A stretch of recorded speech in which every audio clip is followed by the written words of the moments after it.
Sto tanto por the motor. I'm a young trap nigga. And you both don't know that. No, it's like fuck another year of this. Listen, I already argued with my probation officer about it. I was like, Are we getting this? This is actually good. I was like, are you gonna fucking bust me for smoking weed? And my probation officer was like, no, I'm not gonna bust Is this being you for recorded? smoking weed. That's to be good for the show. All right, what's up, people? Welcome to the MMA Roasted Podcast. Man, are we on already? Yeah, I think we're gonna keep bitching about my. We don't even need this. We're gonna keep all that. That's good. Good. We are at Shout out to Better my Box probation Studios. officer. Thanks to Speedweed. Listen, I know Mayhem can't smoke weed, but the rest of you guys. Son of a bitch, this is like torture to me right now. The rest you of know you what, guys- I'm just let me vent a little bit before All we right. start. You know how we're starting the show all right, anyway? go on. Nah, I can't fucking take the shit no more. I'm at Speedweed Studios and everybody's allowed to smoke weed except for me. It's like the whole world's fucking laughing at me, just like when I was in jail, just pointing at me. I'm stuck in a box where I can't get high. And all you guys are red-eyed at Integrity Farms, fucking blazing it up, and all of a sudden, I'm just a bone-sober motherfucker. Thanks Well, a but lot. you know what, Jason? Certain people didn't take things too far. Yeah. And Yeah, you are not I one of know. those people. I got banned. So Yeah, banned. sometimes you gotta have a stoplight. You know, otherwise some people can do the speed limit. You can't. You do Listen, 190 bro, I'm just miles. running over yield signs every time I can. I know. People are diving out of the way. But look, I think marijuana might be good for you, honestly. Maybe, allegedly. but- You know what? I think I can get a court order. I just need some fucking doctor to sign off on this shit. Well, when you do get signed off on it, There ain't no Speedweed- weed in this, is No, there? no, I promise. I got that at 7-Eleven. Are you sure? Yes. Hey, man, 7-Eleven is coming up these days. So go to speedweed.com, mention MMA Roasted, you get $10 off, and they have everything. They have CBD sex lube, THC sex lube, Wow. they have marijuana, they have edibles, you name it, they got you covered. Marijuana gum, marijuana breath breath the strips. fuck? Yeah. It's like, Got it's unbelievable. CBD in that? Yeah. Next thing you know, that'd be CBD butt plugs. But speaking of CBD, I got to talk to you about Santa Cruz Medicinals, okay? Because they make CBD infused MCT oil and coconut oil, and you can put it in your coffee. Man. Me and my wife put it in our coffee.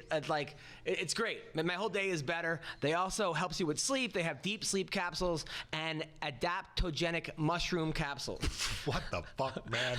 Listen, man, I think it's genius that you're reading the ads at the beginning of the thing, you But know? Because if people just turn off the damn podcast right now. No, hey, go to- at least we got the ads out there. Go to scmedicinals.com. Use the code ROASTED for 10% off. You said SC? SC like Santa Cruz Medicinals. Check them Yeah. out. Great stuff. All I right. highly recommend them. I'll check 'em out. So how was your Halloween? I mean, it was pretty awesome, I guess. What'd you do? It was like a weird, not Halloween. What do you do? I mean, usually I would like get fucked up and like, lay amongst the, zombies. But this time, what the hell did I do? It was Thursday? I slapped the damn little kids in the face with candy bars. You're kidding. Yeah. No, what do you- Full-size what do you- candy bars. what do you mean you slapped kids in the- Overhand throwing them at them. This is a joke. Scaring the shit out of them. No, this I is- mean, look. Halloween is about a little bit of fear in your life. And I mean, what's more scary than Mayhem screaming and throwing a full-size Snickers at your nose? Nothing, actually. Exactly, yeah. So, did you actually give out candy to kids? Yeah. That was it nice. Was fun. I know. That's awesome. Yeah, but I ran out quick. I mean, because I was pitching overhand. Did you eat whole all the time. candy? Nah, I didn't fuck with the candy. I don't really eat candy. I don't know. Were you a big Halloween kid? I feel like you were a Halloween Man, kid. yeah. Yeah. I mean, until about like 13, when I was just like a toilet paper and eggs kid. You know what I'm saying? Like, I was a little dirtbag. Yeah, I'm I would just like to apologize to Jason DiCiano for allegedly taking a dump on your lawn on Halloween 1994. Yeah, I used to throw eggs at cars. I apologize to anyone that I. Eggs at When I cars, was a huh? seventh grader, before I got sent to boarding school. You did? Yeah, that's what such a rich kid thing to get caught up in. I'm over getting threatened with military school. You're getting tossed off the boarding. But it was a school. boarding school for like kids who got kicked out of other boarding schools. Yeah. It was called the Hyde School. Like you couldn't lie, steal, cheat, drink, have sex. I had to wake up at 5 o'clock in the morning and cut bananas for the whole school. And then you had to have like a job. And you had to play a sport every semester. It was you talk about your feelings. Made you a better wrestler, though. Better person. It saved my Really? life. It saved my life. What? It did. But listen, you're not even you when you're like 13, 14. I was on the wrong road. I was Really? I was on the wrong path. I was. You were just gonna I was join angry. like a gang of Orthodox Jews where you're like, you know what I mean? You guys were slapping the yarmulkes off your classmates' heads. Yes. I don't know. Yeah. No. We put our. No, I wasn't. Yeah, we were the Bagel Brothers. We went around. No, it was one of those things. I was just I didn't. My mother left when I was 3, and I was really angry about that. You know, and then my stepmom and I did not get along, and I would look to seek approval of the worst kids in school because those were the popular kids. Yeah. So I'd be the kid that would just wanted to fit in with them. Yeah. So I was always looking for approval of who could just be the biggest shithead, and I was like, oh, pick me. Ooh. And Man, your life is bizarrely following a parallel right now. You're hanging out with me all the time. Maybe. No, but you're. But that's very interesting, dude. That's very telling. I feel like we're in therapy right now. It was a little bit. But it was good. I was actually. I got a big wake up call when all of a sudden I couldn't get away with anything. I was in Maine, and I was 85 pounds, Maine. and I was like, I'm running away. You're in a Stephen King novel. And they were like, what are you gonna do for money? I'm like, I'm gonna sell my baseball cards. Hey, you know what? Another parallel. I feel like right now you're selling baseball cards to the kids right now. So anyway, Halloween. So my Halloween. You do, yeah. So what was the baby? I took the baby to 3 different parties. And was she? What did she? She was the first one. She was a unicorn. Aw. And then she was Tinkerbell. Tinkerbell. Classic. But this is my life right now. So we had a new teacher in this mommy and me class. You know, they play the music and this and that's me and all the nannies and moms usually. Yeah. And the teacher came in and they were playing the drums and right away she takes the drum and puts it over and puts the kids in the drums and as a sled kind of thing. So now the kids are sitting in the drums. And now I'm like, no, because I know right away now Violet is gonna just turn the drum over every time because now she realizes there's another use for this. Yeah, this is great. It's a bowl, right? All right. And I'm just like, because I know it's going to drive every other teacher crazy. Yeah. So the person who runs the place hits me up because I go to every class. She's like, how do you like the new teacher? And I was like, oh, she was really good, except I'm not crazy about her turning the drums over. I'm now snitching on 2-year-old teachers. Oh my God, man. This is my life. I hear you though. No, you got new responsibilities as a father. I get it. Yeah, but I was annoyed about the drum thing. And then today I took her to they had Mandarin class. Ooh. They were teaching the kids Chinese. We gotta talk to our overlords now, I guess. I mean, eventually they're gonna overtake us. You know, that one-child policy really screwed us over. There's just a bunch of pent-up tiny dick energy over there. It's just gonna. I don't know, bro. I guess I was locked up too long, where I just had this bubbling cooking up in my head, where I'm just thinking about what if they just paratroop in just Chinese troops. I mean, even you think that's gonna work. They can't win a fight in the UFC. I know, yeah, but except for the one girl. Even though they're sure, every there's 2 guns for every American. Yeah. I mean, just number wise, if they just. First of all, they're not the best drivers. They'll probably crash the plane into each other. The tanks will be all over the damn roads. Yeah, but I'm just saying, man. They could just usurp the whole America. Imagine if some of those backwater states, right, where there's no cities for miles, they just let's just say Wyoming. They just keep dropping C-130s full of Chinese soldiers. Like Red Dawn? For months and months. And they're just suddenly got a Wyoming overflowing with Chinese soldiers. Well, you'd be in heaven with all the Asian girls you've hooked up with. You probably have them dancing in 12 seconds. They'll be doing that stupid dance that you made up. You're living my fantasy. Yeah, I'll tell you. I don't know, dude. I guess I'm just paranoid, huh? I'm just making up. No, I hear you. I hear you, but it's just all that Hong Kong shit is making me worried. But back to the class. Back to the one-year-old class. Yeah, one-year-old class. So the one-year-old class that I was talking before we got into world domination. Sorry. I really, all this shit is. No, my wife's grandparents are like that too. They're huge Trump supporters. Oh, what? And they probably think that this is a way for them to. No, nobody's talking about it. That's the thing. Well, he's talking about it. He's talking about China's our biggest enemy and China. Are they?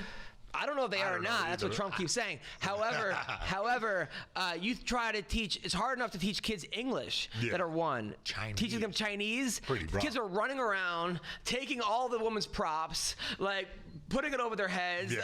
I'm filming it because it's hilarious. Doing that squinty eye thing too. No, So offensive. No, they're not doing that. It's like little kids don't even know about cultural They were not doing any of the squinty eye thing. Oh, okay. For the record, speaking of which, a guy that we're having on the show in like 15 minutes, Alex Nicholson, Yeah. he was cornering Mike Perry one time, Yeah. and he was fighting an Asian guy, and he goes, "You can't see you." His eyes are half closed, and that became a big thing. So that's the guy we're talking to. He's a good fighter, though. He's a really good fighter. He was in the PFL over the weekend. Big racist. I don't think he's a big racist. I think he actually might have thought that. I think that he was actually. You thought his eyes were closed up? Yeah, I honestly think that I'm not sure. Anyway, but it's so anyway. But it's gotten to the point now where with my wife now, like I spent so much time with the kid in these classes that the other night I was like trying to talk dirty to her, and I'm like, shh.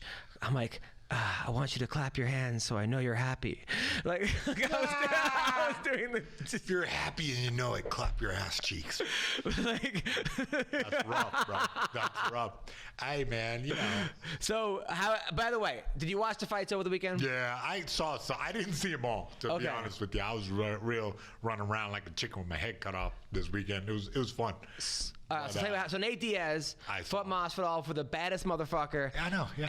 And I knew whenever you hype something that much. Bro, listen, I want to just apologize to everybody who caught me on the podcast. I got caught up in this Diaz hype. Like, I got caught up in it, and I didn't really look at it objectively. So I've been, like, kicking myself for, like, saying, yeah, just confidently, like, oh, yeah, Diaz got this. Well, I didn't really catch that you know, Masvidal is like really on a streak, like a hot streak, and he's really upped his game recently. But Diaz looked so good against Pettis. I mean, it was easy. I know, but at the same time, you know, styles make fights, and this kind of like dynamic striker with all these different moves. I mean, he just shut me up. Well, I remember you telling me that Ellenberger was the best guy you ever trained with. One of them. Yeah. You were saying that he just fucks everyone up at the gym. Yeah, he definitely had his man. He just could handle his business, you know. And then when Masvidal just was tearing him up, I was like, whoa, that's crazy. When people tell you how good someone is at the gym, and then you see them get pieced up, you're like, like I remember going to, where was I? I was in Arizona at the lab, MMA lab, watching Ben Henderson train. Yeah. And I was like, dude, he's beating the fuck out of everybody while talking to his wife about babysitting and then their kids. But he's at a level that, like, I'm like, who could fuck this guy up? And then you see Michael Chandler just dominate him, and you're like, whoa. Yeah, you know, but look, man, it's a game as old. I mean, it's the same story all the time. It's different styles. Totally, you know, you just know from, you know, everything, boxing, wrestling, you know, just because this guy can beat up this guy doesn't mean that, you know, it goes down the line, because every different body type and every different fight style has, like, you know, a chink in the armor. Right. Wait. No. It's okay. My bad. Okay. Got it. This is, by the way, the rest of the show is not going to be bad Asian jokes. No, I'm just saying. Okay. It's like one of those like weird like it's been grandfathered in. You get, like the word. Well, I know. Don't worry. We're not going to kamikaze these jokes. All right. So anyway, what did you think? Did you think the fight was stopped too early or no? Nah. I mean, look. The damn doctor has to make the shitty decision, you know what I mean, and then change his name and go into witness protection program. But like when you see how bad his face is open, you know, the reality is, look, that fight was going to get stopped. But it's also Nate Diaz. That's the only thing, though. I mean, of course. This guy's a savage. He'll fight until he's dead. You can rip his face off, and he'll still get out there and fight. Of course, that's how. That's the business. You know what I mean? But at the same time, it was probably smart for him and for just, I don't know, for his future career. Oh, I picked everyone. I picked all 5 wrong on this card. I mean, dude, what the fuck happened? I know. I was like off. Like there's I don't know. I guess when my like nerdy casual friends like text me like, yeah, I got $20 on Diaz, and I'm like, maybe I like picked wrong on this fight. Like I got caught up in the hype too, you know. And I don't know. It's just we underestimated Masvidal. It happens. I like to get proven wrong. Like, I like to be. But like, when you were calling out Nick Diaz, right? Yeah. And you made one video that was so funny. Yeah. I don't think it ever got released. I saw it at your house. Really? It was Oh, where I don't you were know. like, you made a video where you were pretending to be him, and you did a great impression of him, Yeah. like dead I on remember impression. that, It was yeah. like, don't be scared, homie. Yeah, and yeah. like your agent came to your house to look at it. Yeah. I'm like, this is crazy. But Fight what hype, what man. did you see about Nick Diaz that you thought you could beat him? Oh, no, I just, look, back then, like, the way that my skills were developing, where my wrestling was, like, becoming dominant and I was, like, getting really good at it, I realized that I could, keep the pressure on him and, like, because my jiu-jitsu is good, too, I wouldn't get submitted. So I just, figured I'll just put it on like that, to keep a top position and ground and pound and just wear him out and eventually get his back. That was my plan. But what the hell are you talking about? That was like Well, I'm still though. I just wanted to know though. I mean, when all those guys jumped you on CBS, Yeah, I've been jumped before. Did any of them land any shots on you? or No. I know what to do. When you get jumped, it's pretty smart. Like I double legged, I think Nate, and then like, buried up underneath there, so that way I didn't get kicked or hit or. Look, I grew up in the ghetto, bro. I know how to get jumped properly without getting fucked up. Is it what? Yeah. There's the actual like maybe you should actually make a video how to get jumped not to get and fucked not up. get fucked Bro, up. I know the techniques. Let me tell you, I've been everywhere. But it looked like your body was being stretched out a little bit, like you were holding and then your You're legs. the only guy I know on earth that will like analyze a like street fight YouTube video and like break down the technique, and then go find the dude on Facebook and tell him what he needs to do better. No, I don't. What the street fuck that. fighter Are you needs to kidding? work I on. would never ever. I don't know what I would do if Just I had the trolling whole Reddit scrap pack all day long trying for to street beat me fights. up.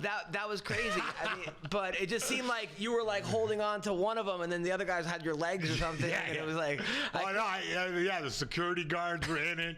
The fucking Gus. I anybody have remember yours- thinking like Gus Johnson, like saying on the damn thing, like This thing's happening at these MMA, right? days, and I was like, no, they don't. It's never happened. Yeah, before. it never happened. But I was like, yeah, man. Did anyone have your side in that when that was No, going on? I know. I was like, how come I got jumped and I got in trouble and I had to pay a fine too? But even during the jumping, did anyone actually fight for you or no? No. No, it was Come just on. you versus the whole scrap pack. Bro, I get down. Yeah, of course. Is what's the name on is Alex on the line right now? All right. Of course not. Yeah, he said no. Did you watch any of the Gastelum fight? No. That Wait, was Kelvin Gastelum? Yeah, against Darren Till. No. Talk about it. So Kelvin Gastelum, who is everyone that I know that's trained with him says they kill him in training. They're like, this dude in the gym is lazy, comes late, leaves early, but turns it on for his fights. Yeah. Like he's just one of those dudes where like people told me, the people who've lost to him told me that they've 30-25'd him in sparring, but in the actual fight, Kelvin beat him in one round. He shows up, man. He shows up. Yeah. He's just that guy. Huh. But this fight, he didn't show up. Really? It was one of those things where he couldn't get going. And also, this is not his weight class. He's a 170 pounder who kept missing weight because he's like this fat, chubby, undisciplined dude. Oh, really? And I love him to death. He's a friend of mine. Yeah. But he just loves food. He's a Mexican dude whose parents love feeding him. Oh, he's the Ruiz He of loves MMA. he's basically the Ruiz of MMA. If he wasn't doing MMA, he'd be twice as big. And he kept missing weight by like 6 pounds, 7 pounds, 8 pounds. But I'm 5'10" and a half, and I'm probably like 3 inches taller than him. He's not a tall guy at all. He's just wide and fat. Yeah. So he goes up to 185 and he fights Tim Kennedy. And Tim Kennedy's like, I'm going to teach him a lesson. And he knocks out Tim Kennedy, right?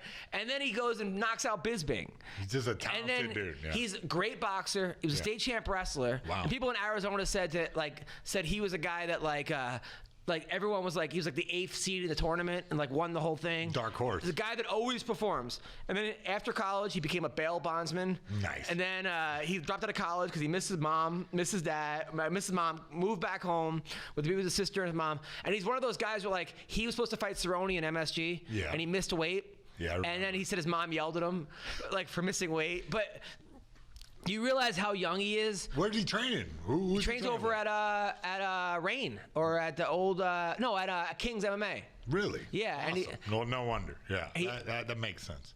But even when he stepped on the scale this time, Rafael Cordero, he leaned on Rafael Cordero to make weight. At 185. Yeah. Well, yeah. So, and then now they said the New York State Athletic Commission is looking into it because they said he leaned on him to make weight, like, which is also the second time it's happened in New York. The last time it was Daniel Cormier. I think he had like a towel. Yeah. And he leaned on the towel. The famous floating towel. Yeah, the towel gate. They keep getting like past the New York. New York's got like some sketchy stuff going on. They don't give it. They don't. So so he ends up against Darren Till. He just couldn't get it going.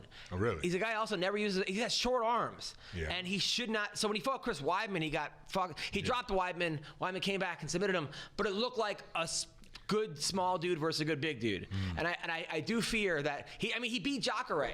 Yeah. So this guy is just one of those dudes. Like, well, it sounds like Till came in with a good program. Like he came in with the smart game plan. What was the result? You said it was 30-27. Maybe it was 29-28. There you go. I think it was 29-28. But it was also one of those things where like Till is coming off 2 knockout losses, and I think people were so hyped on Till because he beat Cerrone and he was just fucking up everybody. Then Woodley knocked him out, and then he got knocked out by Masvidal, and it was like everyone just sort of just like next, you know, and people were sleeping on Till. They counted him out, and this guy put it together. Huh? Yeah, exactly. All right. And his wrestling looked good. I mean, so Kelvin apologized, and first he said Till, he's looking at Till as a stepping stone, right? And then they announced that on the thing, and then he goes on Twitter and goes, guys, I never said he was a stepping stone, fake news. And then someone actually put the thing together of when he said, he goes, oh, my bad. I guess he's pulling a little Donald Trump maneuver, huh? Yeah. Where you just like say something that you don't mean. He's a really good guy, though. Right. I mean, Kelvin's one of those dudes that he's a nice person. Well, it doesn't sound like his career's over. No. You know what I mean? But he shouldn't be at 185. Like, according to, what's his name, that guy that used to be the Dolce, said he should be 55. Really? That's what Dolce said. I don't know. It sounds like he's got muscle mass that, like, you know what I mean? He's got some fat boy in him, but at the same time, you know, a lot of dudes, you know, hide their physique behind a damn some chub. Yeah. What's up? We got the guy on the line yet, or what? I'm trying to get him. Right. He was supposed to be on the show today, coming in the studio, Alex. And then he canceled. He came to my show last week. He came to my show in Vegas where I headlined. Yeah. And I made the guy cry laughing. He's like, dude, I cried. And then I invited him to the Laugh Factory Saturday. And like I hate when people see me twice in like a week because I feel like they're gonna hear the same jokes in a week. Bro. And then like be like. Judge me, like I'm gonna let him down. And then I'm like, well, am I gonna do all new jokes just for this person? Right. You know, and plus I was hosting, so I'm only doing 10 minutes. So I feel like I kind of just disappointed him the second time in my head. Well, I mean, you're kind of like pulling the curtain back and letting these, you know, guys see. You know, because if you just watch a comedian one time, you think this guy's just coming up with this shit on the fly because you're doing it so naturally. But yeah, it's like you know, a bag of tools you got there, and you just keep, you know, busting them back out. Yeah, you know, the guy should feel good that he got. No, I like him. And then he brings his wife, right, who is this like nice Russian girl. I'm like, okay, like a sort of sweetheart, right? And here's a guy that like I want you to meet him because he started fighting on like gas stations in Florida, and like it's where he began his career fighting on gas stations. Like he came up like twice in a night, this that, and I meet his girlfriend, beautiful girl or wife. And then I add her to, I'm like, oh, I gotta tag her on Instagram. She's got 600,000 followers. Yeah. She's half naked and like. Bro, hot chicks always got, all you gotta do is have some hot chicks on Instagram and you get, you know. But it's 600,000? Yeah, bro. I used to date a girl, I had no idea that she was even like YouTube kind of celebrity. And she like had 1 million followers of her just like going, hee, and she was just like, you know what I mean? Like give a little titty shot, and then I'm just like, meanwhile, I'm over here like trying my best to like do the best, Trying to cure joke. cancer and bro, trying to save the world, and I'm got like 6 likes. Oh, that's like that. It's like that whenever I write like a positive thing, like, hey, just like I did a show yesterday for blind people. I swear to God, I did a show at the Braille Institute. Nice. At noon, right? And a noon show. It was a noon show. All right. And at first I was like, of course I'll do that. Why not, right? But I go there, and the first comic, and a lot of times, I'm not going to get the comic's name, but you could get into your own head. So the guy goes up there and he goes, I heard there's a lot of industry here. Like, dude, these people are like blind. They have walkers. Like, he's just being, and he goes, well, I could see better than you guys. Or it's just something that it's like, and then what? And they started heckling him. They did? Like, one guy's like, I'm funnier than you. Now he's getting heckled by blind people. Like, at least they weren't even facing the right way heckling him. That's a bummer. Yeah. The guy walked people. They were bumping into the wall. That's how angry they were. So then the next comic goes on, and he's like, he was funny. He was like, I think I'm going to get laid after this show. Like, he made fun of himself, Yeah. And the other person, the girl was like, it was like a chubby girl. She's like, most people don't like me because of my body, but you guys don't like me because of my personality. Like, make fun of yourself. Yeah. I just did my jokes. They loved it. Yeah. He just shit on blind people. Wow. Like, I was brilliant. Yeah. It was crazy. It's like, and then I'm like, how do I get out of here? The guy gave me the wrong directions. I'm like, oh, it's like the blind leading the blind. Like, Idiot. boom. God. So that was that. And by the way, I got an email of someone that watched I have a special on Amazon Prime, right? Yeah. This lady emails me. She's like, hey, I watched your special with my daughter, my 16-year-old daughter. I got to say, I like a lot of the jokes, but some of the jokes I thought were inappropriate. You're a father now. And, the whole vagina joke. I'm like, who the fuck? I didn't even ask you to watch my fucking special. Like, Yeah, you did. No, well, I didn't ask. Oh my God! At the end of every podcast, you say. But I didn't ask her personally. I didn't say, listen, fucking Roper. Like, I like fucking. Yeah. Like Ebert. So roll over in your grave. So I just wrote back cool. Cool. Yeah. No, you should have just wrote K. You totally missed a chance right there K, to yeah. hit somebody with a K. Yeah. When anybody hits me with a K, I just feel like throwing my phone at them. Right? How dare you K me? You could write O-K. Yeah. I mean, that's a little less, but just a K. Yeah, that's just like writing me off. There should be a K emoji. It's even worse than a K. Man, you're right. Like, it's just gotta Maybe we should hashtag something where, you know what really gets me is that thumbs up. Oh, yeah. That thumbs up looks to me, I mean, I know there's a middle finger emoji now, but that thumbs up might as well be a thumb up my ass. Dude, I knew this. Dude, I know this wrestling coach. Who thumbed you in the ass? No, he was Sorry. there was a kid on the team. There were 2 kids on the team, right? Yeah. And I got him the job coaching. Yeah. And there's one kid named Steve, and there's a black kid named Steve. So he called him Black Steve. I heard about that guy. So I heard Black Steve's a good wrestler. I'm sure he was, but of course, you can't. It's 2019. You can't call someone Black Steve. What? Yeah, on a high school wrestling team. That's news to me. So it goes. So the kid's mom texts him like, "Hey, I don't appreciate you calling my son Black Steve." The whole thing. and then his go-to is the black thumbs up emoji.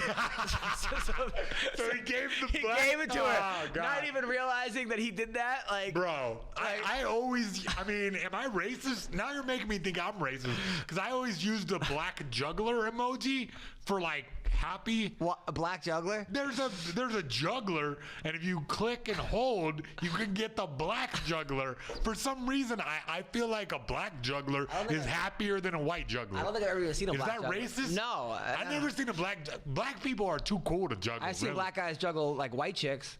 Yeah, me too. A few of them. But not actual. So, all right, is this dude here or no?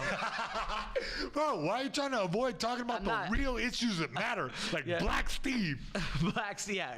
So, all right. So the other fights went on. Do you see the Kevin Lee knockout? Yeah. Oh, Amazing. my God. Yeah. And look, that's another thing I'm an idiot about because I was like, Kevin should use his wrestling. Meanwhile, back at the ranch, and Kevin just knocked this guy into outer space. Dude, this guy had never lost a round in MMA, Gillespie. He was a national champion, almost an Olympian, and what do you think he did wrong here, though, Mayhem? Well, all right, let's break it down right here. So, look, see that head shake? He's trying to look like he's wrestling, but There we go. This guy is. Was that a bad shot right there? Well, because look how he's standing. Look how Lee is standing. Yeah. Like this is an anti-wrestling stance right here. Like he's ready to not wrestle. He wants to box. You can tell. You can tell by how see how he's bent over like this. He's ready to sprawl when he needs to. Right. And as far as this goes right here, the jab, see right there, he connected with 2 jabs there. So he's dominating this space.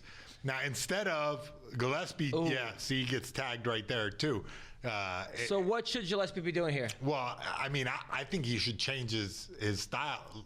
I mean, it's not good to keep hanging out in this boxing range when you keep getting tagged like that. Like, so he already got tagged twice right here. Yeah. It's easy for me to sit here. In the moment, it's hard to change your mind. But if I was in his corner, I'd be advising him to use some leg kicks, because when you're bent over like Lee is like this, it's harder to, check leg kicks or stop from getting So you're kicked. saying press him against the cage? Kind of a thing? Well, like no. I would say boxing, or like how? I would say switch from this. Look, you're obviously losing the boxing battle right here. See, another jab got through. Yeah. Okay, so why not change to like a kickboxing battle, and then you can change from a kickboxing to wrestling. Like, make it more dynamic.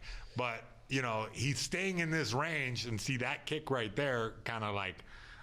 Showed you what is about to damn happen. I don't remember how fast this happened. It was right here. It was basically right here.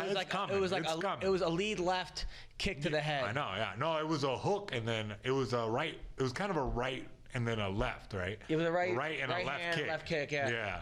So he kept his head in this mid range, and then Kevin figured it out. And I mean, dude, props to Kevin. This is like one of the sickest knockouts I've seen in a while. Do you think it was also Faraz Jahavi, GSP training him for this? Look, do you think they saw something in Gillespie? Didn't have a Gillespie? healthy enough fear of this guy's kickboxing, and kind of for a reason, because he had a bad fight though. His last fight, it was kind of like Dos Anjos. Yeah. Oh, there we go. Right there, yeah. So it was he kept his head in that range, right where the end of Kevin Lee's kick was, and so it was bound to happen. That was crazy. Yeah. So earlier in the round, you can see that. Yeah, there it goes. Man, that's a damn brutal one. But earlier in the round, you could see that Kevin was landing those shots, those big shots, and Kevin just figured out that. So you're in his corner. You're screaming what? Man, I would advise to like go for leg kicks and kind of avoid this range that he kept getting tagged in, because that wasn't the first time he got tagged. That wasn't the first time he got tagged. So he should be more far away or closer? Yeah, both. You know what I mean? Because look, the Gillespie's a good wrestler, but Kevin was just posted up with his torso bent over so that he couldn't really wrestle. So I would say now it's only the first round. Work some leg kicks, get away. Get away, because right here he gets knocked the fuck out. Oh yeah. Yeah. But I mean, like Freddie Roach once told me, the guys who knock you out like that are doing you a favor. Sometimes it's the sustained beating that really fucks you up. Oh, for sure. Do you think that's like something like this with Gillespie, that this is a career killer, or he could just sort of could be? It could be. I mean, look, we've seen so many guys. Look, in boxing, a guy takes one knockout like this, and they would always say, "Oh, he's done," because the reality is you can't keep getting knocked out like that. It's reality. And I don't know exactly Gillespie's record or how many. It was undefeated, never lost, never got hit. So like maybe that. he can come back from this. It's a traumatic event. I never got knocked out, but I took some beatings where maybe I should have. You know what I mean? Where. But is anybody in MMA taking that kick and not getting knocked out? Who knows? I mean, look, good old Nate took a big kick and didn't get KO from that. But he got kicked by that one. But he got kicked by Josh Thompson and got knocked out. Oh yeah, that's true.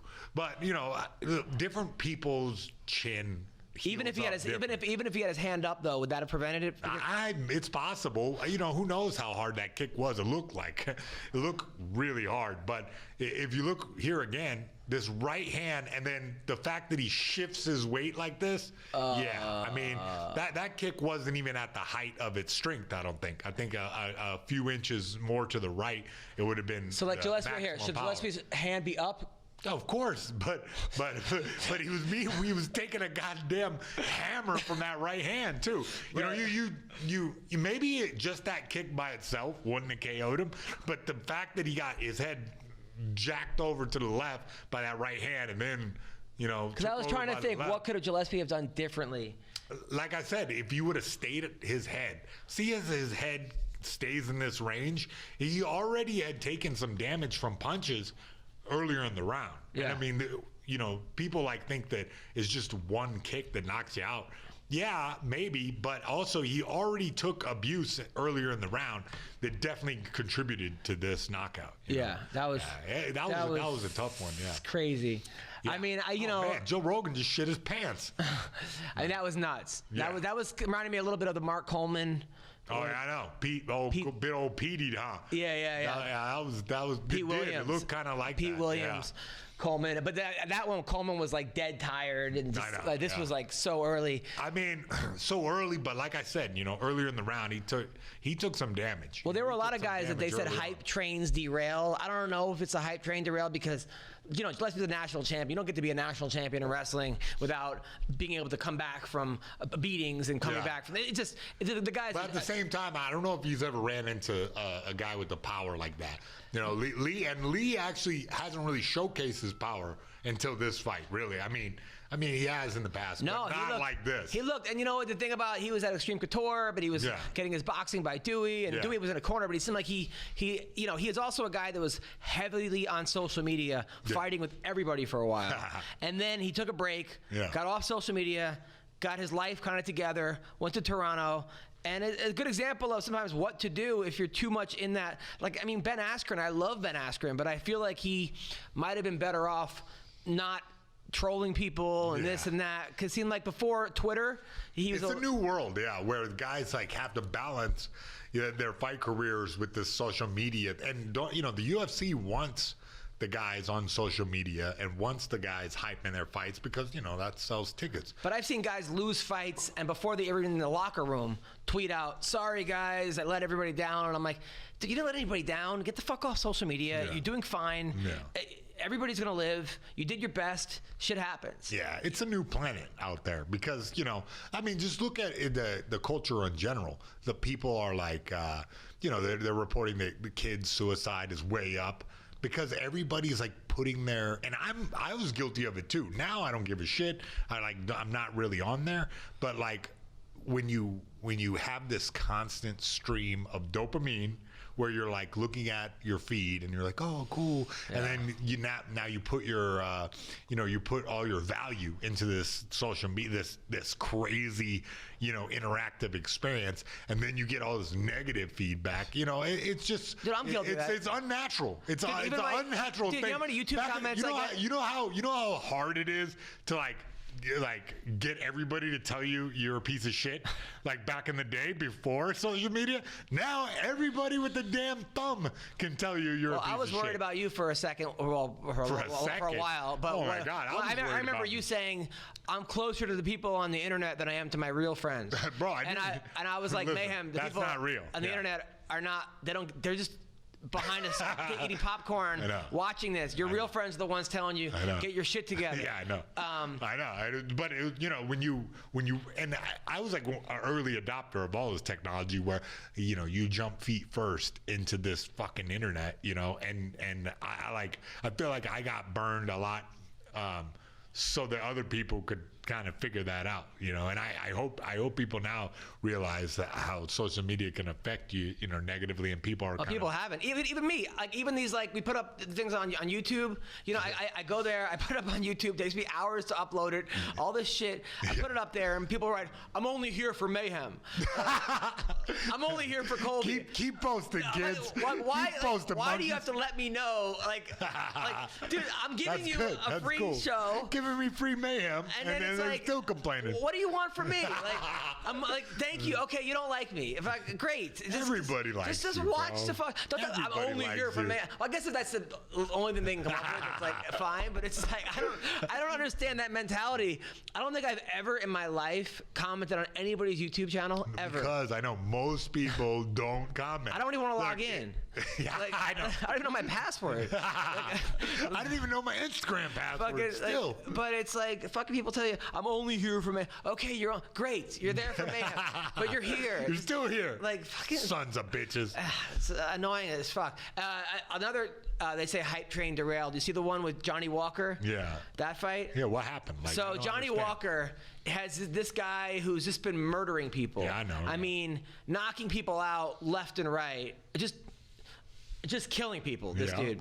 And he fought this guy, Corey Anderson, who everyone's been looking over because Corey lost a couple fights. Corey's been talking a lot of shit about John Jones, back and forth. John Jones has been laughing at him, get some wins first. Everyone's been looking over Corey Anderson. Yeah. Johnny Walker's a guy that's like breakdancing afterwards, and he's been beating people like quick. I know, yeah. And Corey Anderson just took it to him. I mean, I don't know if this is Johnny Walker being exposed or being careless or just having his hands down or this was going to happen eventually or people are now figuring out there's enough videos out on That's him. right. I brought that up last time. The fact that once you have a library out there, it's easy for someone to sit at home, with their coach, pick out, okay, how do we beat this guy, and figure it out. Now, how many fights did you have where you had no idea who you were fighting?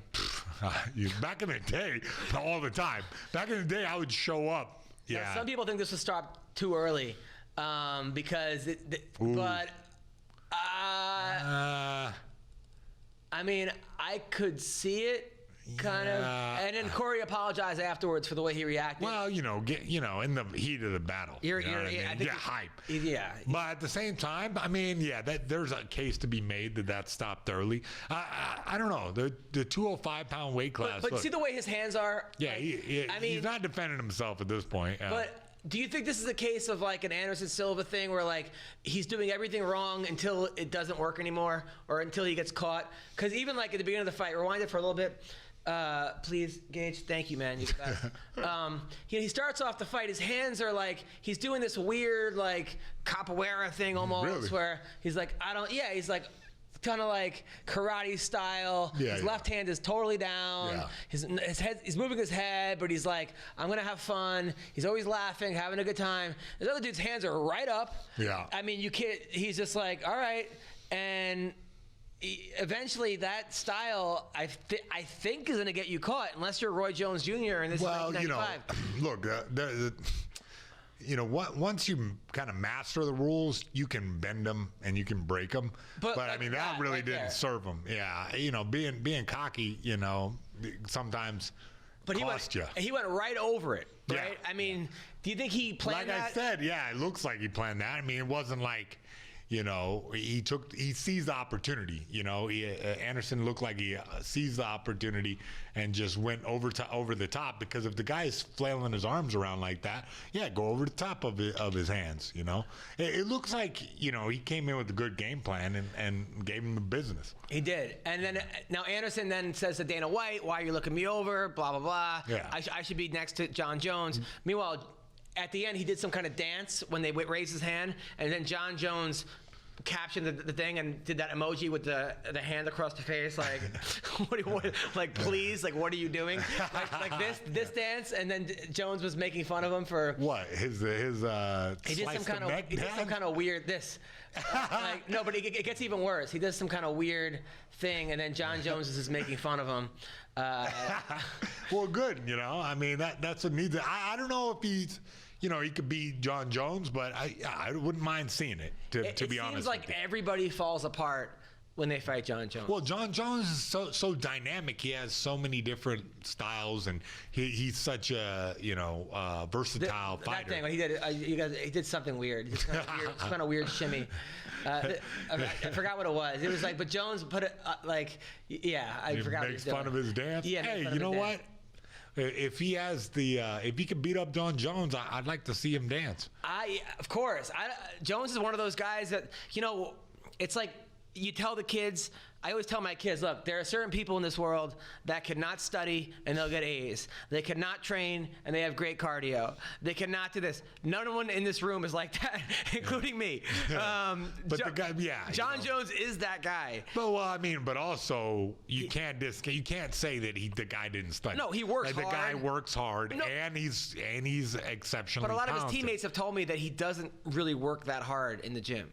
Yeah. That he doesn't go to all the practices. Look, what I've seen over my years and years of training and fighting is I've seen guys who are naturally talented, and it's always those guys who it doesn't really seem like they're putting the effort. Oh, okay. But they are. They are. And it's like Rampage always got shit for being lazy at training. And yeah, to an extent, that was kind of true. He was ballooning up to 300 pounds. No, but I'm talking about back in the day. Prime you know what I mean? Rampage, Back in yeah. the Pride days. Like, they would say that he wouldn't train hard, but He would. I was there. Okay. So, and I saw him So you're saying train Jones, his ass you're off. saying that. Yeah, I'm sure there are days that Johnny Jones is a lazy bastard. But more often than not, he puts the effort. But what do you think about the word on the street, which I think he actually confirmed was before the Gustafson fight, he was bringing in escorts to practice the week of, doing Molly, cocaine. Wow. And then John He passed the piss test. and, Jesus and Christ. Cormier brought it up during a press conference. He goes, "You were sandblasting hookers." Sandblasting? Which I don't even know. I don't even know what that means. No, like a week before the fight, and then Jones goes, "Yeah, that was the best week of my life." So like, he's not, that's the Jones I like. At least own up to it. Yeah. But I mean, What's the Bible say about sandblasting hookers? I don't know. When I met John Jones, he was a real nice guy. Hey, you know what? I mean, dude, it's working for him, I guess. Whatever. Is the hell it, he's doing. or I don't know. A part of me feels like, how good would John Jones have been if all this shit, there's no picograms and hitting the pregnant chick and fleeing the thing, and then cocaine but he's like the champ, right? He's the champ. He's the undefeated. But he got it taken away. He got the ball taken away. Then he Yeah, came of course, back. I know. But at the same time, like, something's working. Everything's working in the octagon. Yeah, that's what I mean. No denial. There's no denial. I hate to say it like that, and I don't think any like little kids should aspire to it, and that's why they like go ahead and try to cover all that stuff up, But is this going to end well? I mean, like look, we've seen. who knows? But look in the '80s, right? All those great athletes. Oh, the Darryl Lawrence Taylor, Darryl Strawberry, Yeah. Dwight Gooden, who's now doing celebrity boxing next month. Nice. Barry Bonds, Sammy Sosa. Well, what was wrong with Barry Bonds doing a shit ton of steroids? Looks like a damn ham hock. Yeah, but you look at these guys, you're like, what if you guys just didn't do all that shit? What? You think Barry Bonds would have hit that many home runs with all that juice in his He would have ass? been a Hall of Famer. Yeah. He wouldn't have had the big asterisk. He wouldn't have been like he would have had a much better career post baseball. Yeah, that's true. I mean, but just also kind of bullshit, because why did they let A-Rod commentate and not Look, Barry Bonds? it's capitalism run rampant, isn't it? I just wonder how John Jones would have been looked as the best ever. What? He would have got more Bud Light ads? I don't get it. No, but just his legacy. You don't think about like his legacy? Like, it wouldn't even have been. I don't think people wouldn't even. They say everyone considers Fedor and GSP the best ever. Yeah. Right. And then you say John Jones. People go, oh yeah, but John Jones What? It's an testified. asterisk there, huh? Kind of. You're trying to take away Lance Armstrong's racing titles. Fuck. I mean, it's kind of like a blurry line out there. I think it's much worse to do steroids in MMA because you're hurting somebody. Injuring someone else. I mean, if you want to ride a bicycle, if it's steroids, like, do as much juice as you want. and you have one testicle, like who are you really hurting? Your testicle. Yeah. Yeah. Well, I guess if you're riding a bike, you're kind Yeah, I know, huh? But- no one brought that up. I mean, who are you really hurting? I think in MMA it's different when someone's on a steroid. I'll tell you, like TRT Vitor Belfort was pretty awesome. the best fighter in the history of the game. Yeah, and I mean it was medically allowed at the time. That was like a video game. I know. Yeah, he did look like brand new and young. Dude, he fucking knocked Bisping's eye out of his head. Yeah. And I hope Bisping. I love Bisping. I understand why he fucking hates him so much. I'd want to kill fucking If you Vitor lost Belfort. your eye. What? His Yeah. eye's gone. I know, I mean, fucking shout out to Bisping for being such a great, sport about things. Yeah. Did you guys have real beef when you him? Just that one we time, were cool, right? yeah. By the way, was Usman your wrestling coach? Yeah, I know. Yeah, I'm so happy to see Usman for doing the damn thing because I brought him into the Ultimate Fighter to coach the guys. How did in you know wrestling. him? From because I was friends with Mo Lawal, and like they were, and then so I had contacts with the Olympic Training Center, and he was training for wrestling. So yeah, I brought him. I gotta call him up actually. Did you know he was gonna be as good as? Yeah, you knew he was gonna. Bro, he was wrestling his ass off when he was hanging out with me. He didn't know how to box at all, but when he was wrestling, I was like, this guy, if he wants to, I told him, if you want to go to MMA, dude, you're gonna do really great. And I'm glad he did. So Nicholson's ready? Is he? Is Alex Nicholson ready or Hector Lombard? Right here. Oh, there he is. What's up, man? So, all right, we got to put the things on. All right, oh, yeah, cannot hear. All right, we got Alex Nicholson here.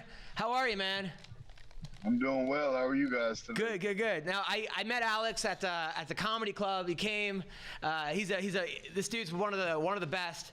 You got totally screwed last week. By the way, thanks for coming to the 2 comedy shows in the week. Thank you for coming to the show. Hey, thanks for having me, man. It was a good time. No problem. So his last fight against Barroso, which is a guy that he lost a very close. It was in the PFL playoffs, and you would have won that fight, but they said that you kicked the guy 3 times in the balls.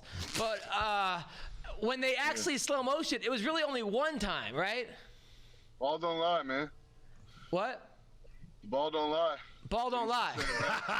That's what Lance Armstrong Now, said. did you kick him at all in the balls? It seemed like he was faking it, no? I think one of them grazed, but I mean, if you invest in a good cup, as we all know, you could literally pound me with a baseball bat in the nuts and it'd be fine. I mean, That's what I do every weekend with the chicks. Yeah. Yeah, but I mean, it was just a weird situation. And the first one really kind of threw me off because I utilized body shots a lot, and I know it was above, the line of his shorts. Even on the replay, it wasn't even questionable. And Herb Dean was kind of looking at me like, "Oh, sorry, man," but it's like, I need him in the liver, then I need him in the head, and I got the job done in less than like 2 minutes, and I thought the fight was pretty much going to be over. And then, he's, first of all, if you get hit in the balls, you drop straight to the ground, and that's it. You don't have time to celebrate the fact that you got hit in the balls. I think it's men we'd all agree. Yeah. I mean, but it was just weird. It's a weird situation. And on top of it, we had an exciting little bit of fighting in between all these ball shots, and he's a tough guy. He took shots most people wouldn't take and survived. I even almost put him in two submissions, but it was a lot going on. But I'm still here, and I'll be back. It was just a really weird situation the way it played out. Are you healthy, man? Or everything good? No injuries or anything, so you can get right back in? Yeah, I mean, I'm ready to go tomorrow if I got to. There's Hell yeah. nothing wrong with me at all. And that's, as we all know, that's the biggest blessing, walking away with no injuries. Well, the 3rd time you kicked him, he went down and you celebrated. Like, you put your hands up. Like, that was like... That's rough. That was one of the funny... I really, when it was all said and done, I wanted to really run across the ring and kick him in the balls for real once. Hey, that's big of you to admit that. You know what I mean? Or imagine at the end of the fight, I faked the handshake and I kicked him in the balls. You would have been a legend. But then Then he they would have been like, "Oh, he was doing it. He was." Doing it. Oh. But then he couldn't continue. Then they asked you if you could continue to fight the next fight, to fight Jared Rosholt. And then what happened? It was like a weird field sobriety test, man. This old doctor comes back, tells me to bounce on one leg and hold my breath and pat my stomach and rub my head, and then he tells me I'm not fighting. Like, it was less than 20 seconds. And I mean, we've all been through concussion protocol as a fighter. They put a light in your eyes, they maybe tap your nose, tap their fingers, and then, it was just weird. They cleared me to fight.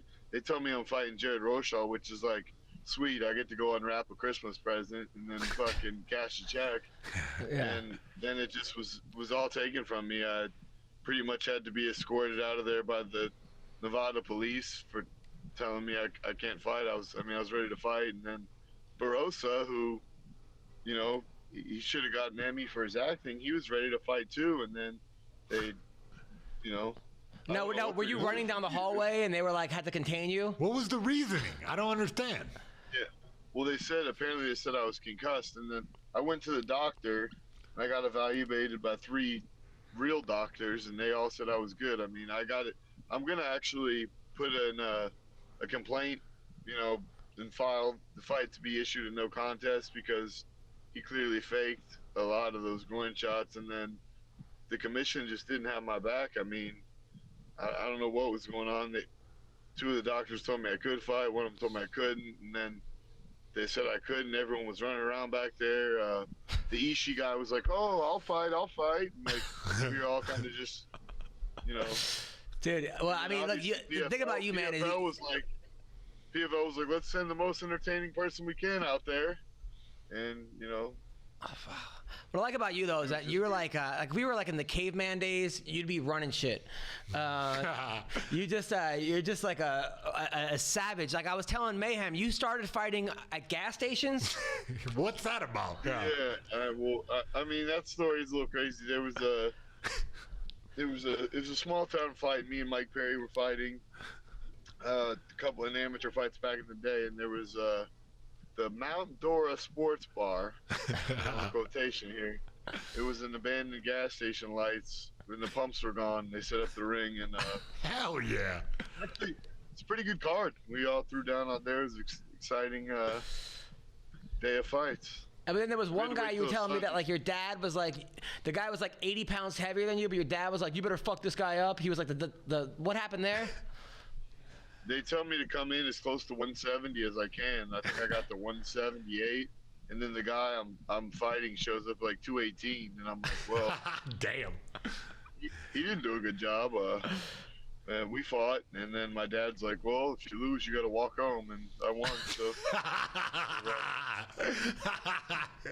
that's awesome. By the way, I was telling you. So I met your girlfriend or your wife. Girlfriend, wife? Girlfriend. Beautiful girl. Very timid and like very sweet. And then I went to tag her on Instagram. She got 600,000 followers. She's like the biggest. She's like, what's this about? I mean, some of those pictures, I don't want to say anything, but very attractive woman. I mean, gorgeous. But yeah, you wouldn't expect her to be as shy as she is. No. But that's just her, man. She's a sweet person. Where did you meet her? Nice girl. On Instagram. I actually met her at UFC. I met her at UFC gym a couple years ago. They were up there doing the photo shoots, and one of the photographers asked her to do an interview with me, and it went well. I'll say.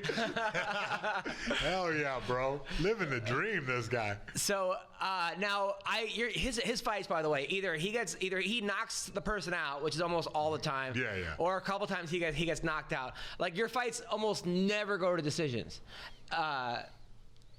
Ever. That's what the people want to see. Yeah. Hell yeah, But your last fight, so it was like a slobber knocker, let's call it, right? All right. Just going at it. And they interviewed his dad, and they were like, during the fight, and they were like, so he said he's going to be a lot more tactical during this fight. What, you think that's happening? His dad's like, oh, absolutely.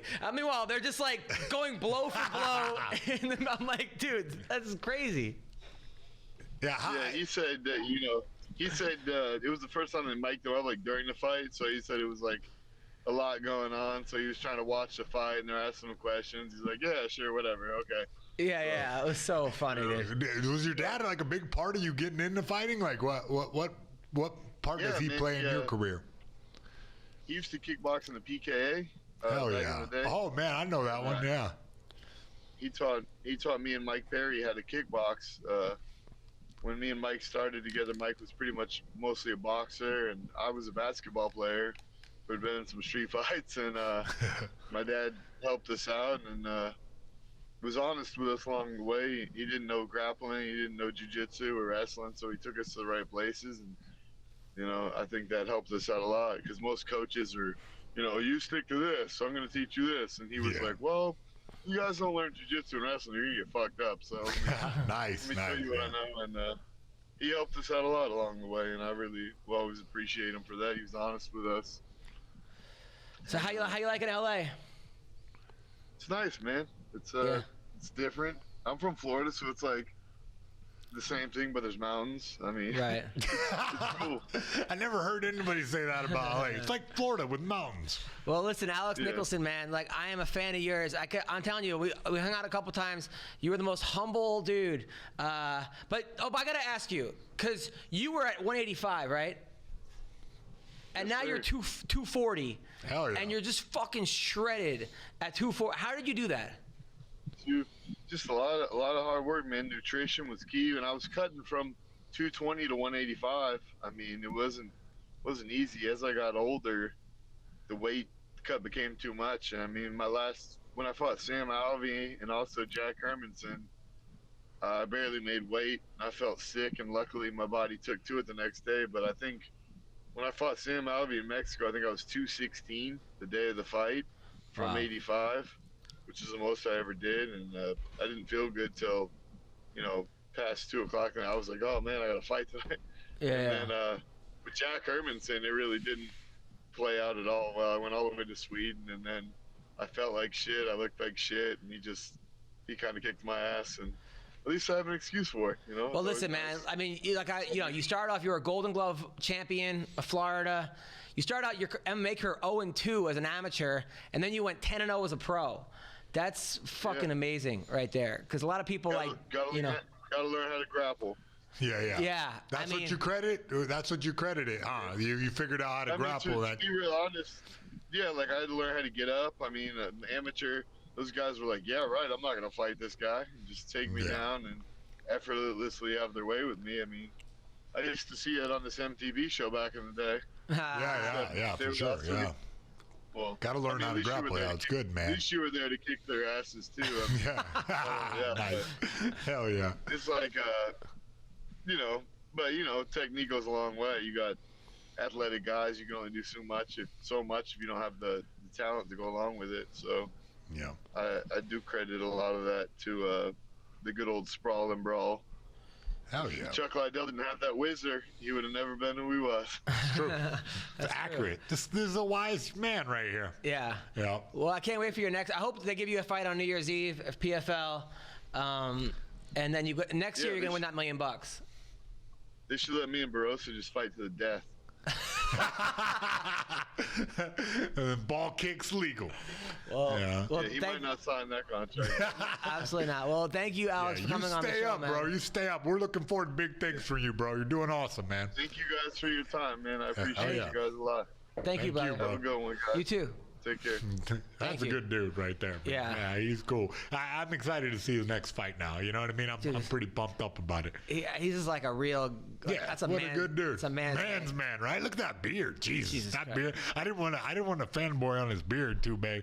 That thing was just ridiculous. You're right. Yeah. Caveman status. Yeah, like, he's a guy that like I wanted to make him laugh in the crowd. Yeah. But I was like, I wrote a bunch of jokes about him that they didn't air, and I was like, What? I'm like, he lost his last fight because he couldn't find his neck, or just like I was making fun of him, but I was like looking over, like making sure he was laughing, like, Please laugh. like you never know where you are with that guy a little bit, like. I know. He's like got that like kind of dead face where he's Fucking like that pit bull. Yeah, Like I think this pit bull likes me, or he might kill me. Yeah, I hear you. Speaking of which, Hector Lombard. All right, so I'm gonna try to get Hector Lombard on the show because he's doing bare knuckle boxing now. Really? Yeah. All right. Which is great because Hector Lombard, I think, left his gym because he was beating up everybody during the warm-ups. Yeah, I heard that Hector's goes hard in training. I heard that's his thing. I heard like some parents were like bringing their kids there to train with him. He just beat the shit out of the children. Yeah. But think about the children, Hector. But teenagers, Yeah. like Perfect. Just the right age where their bones are not brittle yet. You could just tear them apart, slam them on their heads, and they come back real quick. Can you imagine that happens? Like, I'd like. That a pro fighter beats the shit out of your high schooler? Yeah, I can't imagine that. Yeah, well, yeah, of course. How I mean, at least it's not beating up middle school kids. Well, the one Adam Hunter. Yesterday during practice, I was actually proud of myself. Double-legged the shit out of an 8th grader? Yeah, I believe you. I've never hurt a kid once. But yesterday... Bro, their time is... And like I said, because the youth, they bounce back from injuries quick. Yeah. It's true. Yeah. The only time kids are really hurt during wrestling is when they want to go back in. The kids that are too tough, yeah, they're like, oh, I'm fine. And I look at their fingers like off there. And I know. I've seen kids at practice like just get gnarled, and you like it would have really severely injured an adult, but they just like pop back up. But I got to tell the kids, no, you're not wrestling. It's when the kids are really hurt, the kids that are too tough for their own good. I know. Yeah. That's the ones that I have to worry about. You know, and it's partially like our culture. Like wrestling culture is kind of like, you're supposed to just shake everything off. That's what fucked me up in jiu-jitsu. That's why I tore my ACL. No. Because I'd done wrestling my whole life, and you're told to power through everything. Yeah, I know. Get off your back. I know. There's no tapping in wrestling. Yeah. And then I'm like, I'm okay, and pop. But I mean, there's that thin line. You know what I mean? There's a thin line between pushing through injuries and not fucking yourself up. I wish you were there to tell me that fucking line. I wouldn't spend... Listen, I don't know the line. Only you can know your line. And when I was younger, me too, I would do the same. That's why I'm dealing with injuries, like now, because like when I was younger, I just didn't care. I just would go, oh, this hurts, whatever. I'm training tomorrow. I got so much out of wrestling. I wouldn't be a comic if not for wrestling. I owe my whole life to it. But there's things that fucked me up that I wish I would have had an older brother or a better. Not that I had an amazing coach, but like weight cutting. I can't step on a scale right now without feeling like I've failed. What do you mean? I every day call myself I'm like a fat girl. In the morning, I step on a scale and I go, oh shit, I'm 182. We're anorexic. And now. then I go, oh, but like I would never make like 170. Like, I'm like, what are you worried about? Yeah. In my head, I know. You're always about to make weight for the state finals. I know. And in my head, I associate food with guilt. Yeah, I know. Me too. It's a weird. You know what? I'm glad we're out here talking about this, like to sex abuse survivors right now. I can't even eat a whole cookie. My coach would be like, earn your meals. I know. I would weigh in before. My grandpa, I was at my sister's wedding one time. My grandpa was like looking at me like, wrestler doesn't eat that shit. Like I had a cake. I couldn't eat a piece of cake in peace because my grandpa was like, wrestler don't eat that. I'm like, oh my God. Oh, well, that's why I quit wrestling, because I was in college and cutting from 150 to 134 every week. Yeah. And I should have just been second string or like red-shirted. But in my mind, I have to start because I was a star in high school. I got to be a star in college. Yeah. And I snapped.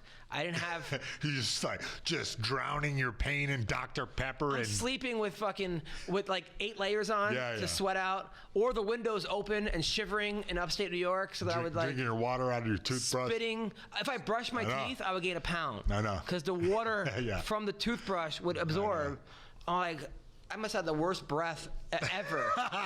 Oh, you do. Oh, thank you. Fuck you guys. What was I gonna say? What were we talking about? I'm trying to get Hector Lombard on the podcast. When is his fight? Let's just He says he wants to do bare knuckle boxing. Oh, but he doesn't have it signed yet. He signed with he's signed with BKB official. He's looking huge. I mean, the guy always walked around big. He was always a specimen, but he's gonna do bare knuckle boxing. I do get nervous though, because he was I think Olympian judoka. Yeah, he was. And his hands were always down. Oh yeah. And I'm not sure that's good for bare knuckle boxing. Maybe not. But at the same time, though, from what I've seen in bare knuckle boxing, is that they can use a lot of pummeling techniques, kind of like a lot of clenching and whatnot. And I think that would be beneficial to him. I think that he'll be able to off balance guys and punch them better than most people. I'm not sure. And I wonder how he's going to train for that and who he's going to train with. I mean, this new era of bare knuckle boxing is kind of strange. I didn't think it was going to last. I was like, this is going to be I did. Really? As soon as I saw it, I was like, because it's just different enough from MMA that it attracts attention. And these days, I mean, to get eyeballs on your product, it has to stand out, and that's what's happening. And it's kind of hit that viral sensation type thing.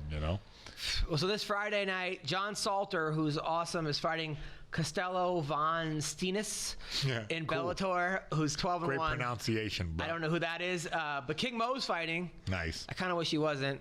I love King Mo, but I mean, his chin is not what. Who's he fighting? He's fighting Andrew Capel, who's 16-4.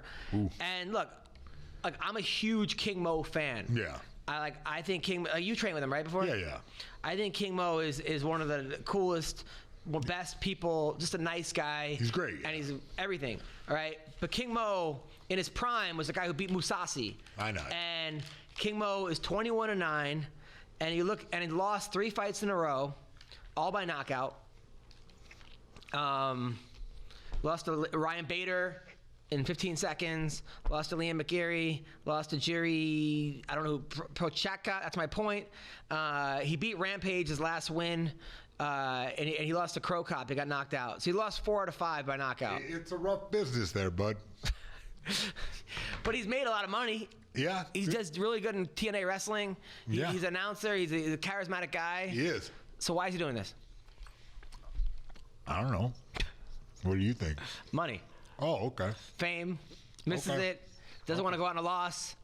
Wants to keep, I get it. I get it. I don't really, I'm rooting for him to win. I just get nervous, man. My girl Leslie Smith is fighting. Love Leslie. She's a comic. She's a girl. She's done comedy with me. She's really funny. Really? She's also insane. She got a tumor removed from her stomach the day of a comedy show. Like that afternoon, tumor removed stomach. That's that hot. night, hot? Yeah. Sorry. I got a weird fetish. You have a tumor fetish? Yeah, I got a weird tumor fetish. Really? Yeah. My wife, we just started dating, and I was like, look at the video of Lizzie getting a tumor removed, and she's like, "The fuck is wrong with you people?" So yeah, and then Tyrell Fortune's fighting, who's a 7-0 great wrestler. Then UFC from Russia this week, Zabit. This guy's Zabit. He's like Khabib's training partner. He's amazing. I heard of this guy. Yeah. He does everything right. Super slick. Amazing submissions. He's fighting Calvin Kattar, who's 20-3 from Boston. Yeah. I don't know. I think he's good, Calvin Kattar, but Zabit's fighting in Russia. Is what? He's fighting what? In Russia. In Russia? Yeah. Oh, man. It's going to be hard for Calvin to win this fight. Yeah. I'm rooting for Calvin. All right. But, You know what? I'm rooting for Khabib's training partner. Really? Yeah, just so we can argue about it next time. Well, he probably is going to win, but I'm rooting for Calvin. Alexander Volkov, they call him Drago, is fighting Greg Hardy. So Volkov is 30-7, 30 wins. Yeah, he's a beast. 7 losses. Greg Hardy's 5-1. His last fight. Hey, you know what I mean? A little bit of less experience there. Yeah, we'll see what. His last fight, he used an inhaler. Oh, that's the he's the same guy- one? yeah. Oh, okay. I was like, that sounds familiar. Why am I getting short of breath right now when I hear that guy's name? The fight before that, he kicks the guy in the face. Listen. Soccer kick. This guy is just a bucket of yucks right there. This guy is hilarious. Like, he's the damn TMZ of UFC. This guy's awesome. A bucket of dude. Yeah. He got kicked out of the NFL. I know. For like Listen, I know domestic who we're abuse. talking about now. At first, I didn't know, but then now you reminded me. And yeah, this guy's hilarious. A bucket of yucks. Yeah, you know what I mean. You know, a guy who just can't stop being funny. Can't, of course. Danny Roberts is fighting. Zalim and Madova. They got a bunch of Russian guys. Ed Herman.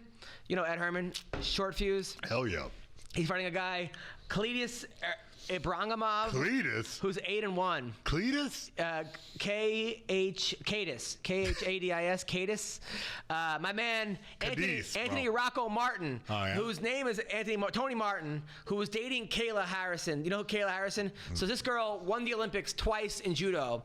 She's in the PFL. Yeah. Won 155. Good looking girl. Like sometimes people look better in person. Not that she doesn't look good on camera, but when in person you're like, whoa. You're like, you know what I'm saying, right? right? No, totally, yeah. Or other times people look better on camera, and in person Yes. you're like, I know. Okay. You know what's funny is like a lot of like actresses and whatnot look awesome on camera. Real life. Ugh. Yeah, she's the opposite. So this girl was dating him, and they were like together, and she gave him the nickname Rocco for branding, and now they broke up. So now he has a nickname Rocco. I don't know, but he's keeping it. Yeah. But Yeah, I mean, look, if a girl, leaves a blanket at your house, right? Right. And then takes off, it's your fucking blanket. So good for him. So by the way, the PFL created a whole division for her at 155. Oh, really? And she's gonna win $1 million. The big girl division. And yeah, but no one's even come close to even. She beat some girl 30-26, and then oh, by the way, this is Hector. Hey, Hector. Maybe you should put it on speaker. Hello. Hey, what's up, man? Hey, could you click on that link I sent you and put in that passcode so we could see you? What are you, fucking All right, tech thank support you. now? Thank you, brother. All right. Bro, come on. Well, look, we got like a bunch of people at the Speedweed Studios working. Yeah, exactly. They're on fucking weed. By the way, it's called Better Box Studio, which I think sounds like Better Box? Yeah. Oh, man, I need some of that. How's everything going with you and the ladies? Fuck, it's, it's going. Are you Sort of. I know you went on that one date with What? with No, I didn't. But didn't she bring her cousin? Yeah. That sucks. 8 cousins. She brought 8 cousins? Yeah. Oh, come on. I fucked them all. And then also on this card, a bunch of Russian people that I've never heard of. Oh, Jessie Jess. You know this girl? Yeah, I know the name. So she's this like hot chick from Australia. Oh, good eye. She's got an eye tattoo. She's super cool. She got a tattoo on her eye? Yeah. That's gangster. So we're talking to Hector Lombard. Hey-o. The man, the myth, the legend. This guy, what's up, man? He was the Bellator champion. How do I turn this up? He's beaten a lot of guys. He destroyed Jake Shields. He destroyed a lot of guys. How are you, Hector? I just see your bicep right now. I can't actually see you, but how are you, man? That's my boy. That's my boy right there, Miller, man. Miller. Yeah. Hell yeah. What's up, Lombard? You guys ever meet? Man? What are you, man? Yeah, I'm good, man. I'm doing all right. I mean, I'm free. So Good to see you back in the mix. Thanks, bro. Thanks. how are you doing, Hector? Hey, let me ask, Miller, are we gonna see you back in the ring or what? I have no plan. You know what I mean? Bro, I'm just like enjoying smelling the free air and not paying for everything with ramen noodles. You know what I'm saying? I'm living all right now. I'm figuring it out. I appreciate you asking. Yeah, you're a legend of the sport, man. What the fuck? God bless you, man. Yeah, Hector Lombard. I love this He's not guy, one of yeah. those guys You that did it, blow bro. smoke. Yeah. I know. So Hector, the word is you signed with bare knuckle boxing. Oh yeah. Do you have a fight? Do you have a fight I coming did. up or? Yeah, February 1st. February for who are you fighting? Not yet. I should know by next week.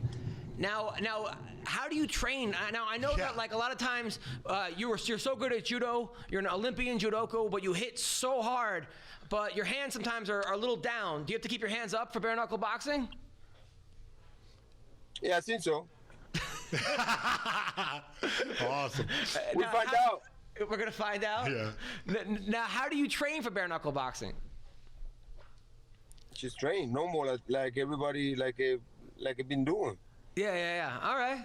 I mean, but do you train with like your gloves off or just wraps? Sometimes, but it is what it is, man. Of course. Now I've been looking at your Instagram. You look not like huge as in fat, but you look like the Incredible Hulk right now. I mean. Yeah, big. Yeah, I put some weight on. I'm fat, man. I just back. I'm back from a long layout. Yeah. I was in training, so I'm coming back. You're coming back. Okay, that's okay. Because I mean, it's scary. I think of you bare knuckle boxing. I'm like, holy shit! Like that would be like if they brought back Fear Factor. Yeah, this guy punches hard. Yeah. Oh my God. I'm interested. Hey! Let me ask. Let me ask Miller. Let me ask you a question, man. Yeah.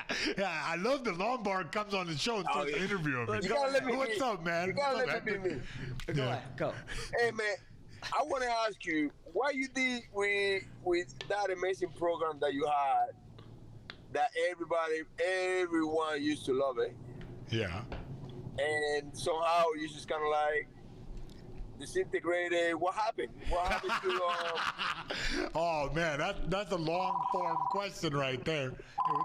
This guy's. I'm glad you got call waiting right now. So tell him what happened. Tell me what. No, tell him bro, what happened. It's a short and long story, kinda. I mean, I just got caught up, bro. Caught up in the wild MTV lifestyle that just headed me down the wrong path, dude. I got, it's kind of that old story. You get injured, and you instead of like coming back and rehabbing, you lose your friends, you drink, you fight the cops, and then eventually, you start listening to social media, and you just disappear into a depressed void and end up, coming out of jail and cleaning up. So, I'm back on a good path now. Can you go back and start doing that program again? Yeah, for sure. Yeah, you know what? I'll definitely, I'll make a stab at it. That's for sure. Are you driving right now and interviewing me? Oh, where are you right now? Is he really driving? You moved to Orlando. I heard, Hector, at American Top Team, you were beating up everybody, and that's why they kicked you out, or that's why you left, because there was nobody else for you to beat up. Is this true? I'm losing you. I'm losing you for a minute. Yeah, I heard you beat everyone up at American Top Team. I did not. Oh, you didn't. That's what I heard. Now, I know you're a big Trump supporter. You're a big fan of Colby Covington. How do you think the Colby versus Usman fight's gonna go? I mean, Colby, like it or hating, Colby's a hell of a fighter. You know what I mean? Like, yeah, his style is it's not the most amazing to watch, but he's like fucking a nightmare to fight. Because when you think he's gonna strike, you take it down. When you think he's gonna take you down, he throw punches, and it's so awkward to understand that style that it's very hard to fight this guy. What about Usman though? I mean, yeah, Usman is more like I feel like Usman is a little bit more predictable than Colby, to be honest. And it's less awkward, because the awkwardness of Colby is what makes people hard to figure him out. I mean, yeah, like it's so hard to read.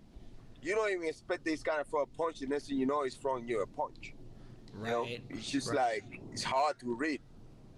You guys trained a lot together, right? I don't know. We didn't really train that much because at that time, he was up and coming. Right. So, yeah. Yeah. Now, you guys have a similar opponent in CB Dalloway. So you gave him a noogie. So he was beating CB Dalloway, and then the bell rang, and he hit him. CB Dalloway is a bitch. All right? That motherfucker is a pussy. So he hit him right when the bell rang, and then CB couldn't. Yeah, wait. Oh. Yeah. Wait. Listen. Everybody knows CB wanted to find a way out. We all know that. He didn't want to be there. He's a coward. He's a pussy. He found an excuse. Yeah. And that's second to none. Yeah, I was sitting right behind. I think he was dating Demi Lovato at the time, and he went down, and all these girls left. They were like, "Oh no!" And then he was like, "Come on, you pussy!" I was right there. Hector was getting the best of him. Yeah. Yeah. It was only a matter of time. I think in the second round you would have finished him, but it was unfortunate that you hit that the bell thing happened. But besides winning or not, I mean, you have to kill me in there, and not because you're doing the interview with me, but whether it's in the street fight, or whether it's in the real fight, or whether it's in the cage fight, I'm coming. Yeah, I can get beat, but I'm not gonna just give up. Yeah. In another hand, he's a pussy. He's a coward. He's got no balls, man. He's got no mango. I told him, like, you're a coward. Mangoes. You know, tell him, Miller, it's like, Awesome. Miller, you have to kill, you know, Miller. You said Miller, it all, bud. One thing I have respect for Miller is Yeah. because Miller's the same. You gotta Yeah. kill this motherfucker. Yeah. He's gonna keep coming at you. You know what I mean? Hell And we're yeah. gonna lose, but I respect him because you know, he's not gonna give up. Yeah. He's Yeah. gonna keep trying. Right. You know, it's kind of course. like Nate Diaz. These kids, they're gonna keep coming at you. You know, and I respect that. You gotta respect that. Now, what are These your guys thoughts? are pussy, man. Now, what are your Yeah. thoughts on what happened with Ben Askren? Did you? I know that you and Askren trained together, and It's another pussy. You know, Ben Askren is another pussy. Ben Askren is another pussy. I told him multiple times, Ben Askren, you are a wrestler. You're not a fighter. Fighter's special. yeah, Yes, you get away. You're getting away with with the wrestling, with the takedown and laying down and laying prey and being boring and all that crap that you've been doing till one time things gonna get there. Eventually did, yeah. Of course. right? I mean, that was Well, So- I mean, but don't you think that Ben would have done better if they would have signed him like 5 years ago? It's not about signing him 5 years or no. It was about time because Ben Askren had no skills, and he's got no heart. Yeah, he's a wrestler and he take you down. He stayed there, but I've been seeing him multiple times. Even when he fought Santos, Santos beat the fuck out of him, and he just fucking quit. He quit in the fight. They don't talk about that fight, but I'm telling you that for a fact. I saw that fight, and Santos kicking a couple times, and he just give up. He's like, that's it. Where are you right now? What's going on? At the house, bro. Are you? Is this your Yeah, house? I'm the house, Are man. you doing a booty call? What's going on here? Relax, The man. beginning of a weird porno right now. Wait, let me get in my car. No, stay here. This is better. I like this. Who's that? Who's that girl back there?